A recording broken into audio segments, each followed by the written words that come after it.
Le Centre de recherche sur la démocratie et le développement en Afrique de l'Université libre de Pays du Grand Lac à Goma conduit des recherches et des sondages d'opinion de la population du Nord Kivu sur la paix, la sécurité et la stabilisation à l'est de la République démocratique du Congo.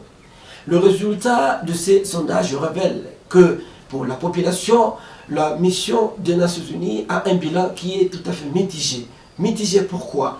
Parce que d'un côté, on note quand même certains points forts et de l'autre côté, des points faibles.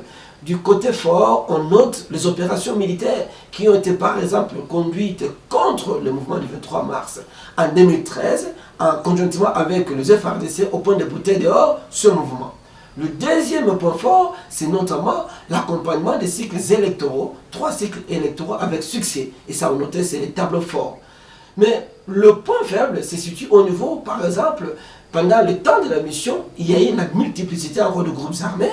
Deuxièmement aussi, on a noté pendant toujours la vie de la mission la résurgence des activités militaires des M23 au point d'occuper une partie du territoire national.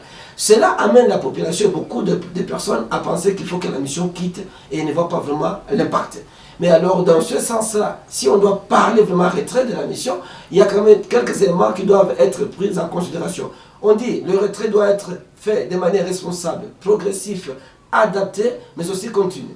Le caractère continu pour nous, ça veut dire certaines sections doivent continuer à travailler, notamment la section des affaires civiles, BCNDH pour les droits humains, mais aussi nous pensons qu'on doit travailler encore pour la cohésion sociale.